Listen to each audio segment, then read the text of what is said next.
এই বাবা দাঁড়াও দাঁড়াও দাঁড়াও। আসসালামু আলাইকুম। ওয়ালাইকুম আসসালাম। তা কি বাবু, তুমি না কাজ করতেছো আমার ছোট ভাই বিল্ডিং এ? না চাচা, আমি আর ওই বিল্ডিং এর কাজ করতেছি না। আপনার ভাই লোকাল কন্ট্রাক্টর দিয়ে ওই বিল্ডিং এর কাজ করাচ্ছে। কি বলো, এত বড় একটা বিল্ডিং লোকাল কন্ট্রাক্টর তো করাতে পারবে?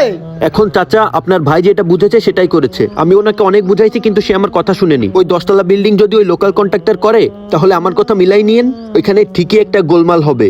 ও একটা বিরাট ভুল কাজ করেছে। এত বড় একটা বিল্ডিং এ যে কি হবে না।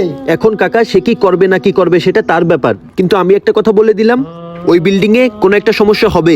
সামান্য কয়টা টাকা বাঁচানোর জন্য সে একটা লোকাল কন্ট্রাক্টর ধরেছে, বুঝছেন? থাকেন চাচা, আমি গেলাম। আচ্ছা বাবু ঠিক আছে।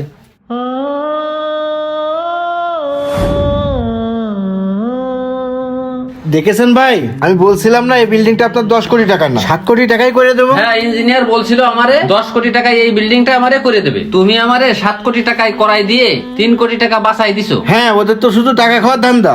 এত সুন্দর একটা বাড়ি করে দেওয়ার জন্য তোমাকে অসংখ্য ধন্যবাদ। ঠিক আছে ভাই, ভালো থাকেন। আচ্ছা কন্ট্রাক্টর সাহেব, ঠিক আছে। ঠিক আছে ভাই, আসি তাহলে। ইঞ্জিনিয়ার সাহেব, জি বলেন। ভালো আছেন? হ্যাঁ ভালো আছি, কিন্তু আপনি এখানে? আপনার সঙ্গে আমি একটু কথা বলতাম। আমার সাথে কথা বলবেন? কি কথা বলবেন বলেন। আসলে আমি অনেক বড় বিপদে পড়ে গেছি। কি বলবো, সেই বিল্ডিং এর সব প্লাস্টার আর অন্য অন্য আদার সাইড যে কাজগুলো করছিল সব খসে খসে পড়তেছে। ওই বিল্ডিং এর কাজ মোটেও ভালো হয়নি। কেন? আপনার বিল্ডিং এর প্লাস্টার খসে খসে পড়তেছে কেন?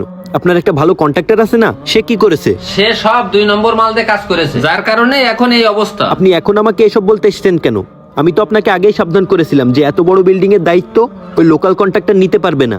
আপনি কি জানেন না কামারের কাজ কি কখনো কুমোর দিয়ে হয়? ওই কন্ট্রাক্টর 10 কোটি টাকার জায়গায় 7 কোটি টাকা দিয়ে ওই কাজটা করে দিতে চাইছিল, যার কারণে আমি ওকে দিছিলাম। এখন ইঞ্জিনিয়ার সাহেব কি করা যায় বলেন তো একটু? এর কোনো উপায় আছে কি? হ্যাঁ অবশ্যই, উপায় কেন থাকবে না। ওই ঘর ভেঙে ফেলেন, তারপরে ওইখানে ঘর করা যাবে। তাছাড়া আর কোনো লাইন নেই। তাই এখন আমাকে বলেও কোনো লাভ নেই। যা ক্ষতি করার আপনি করেই ফেলেছেন।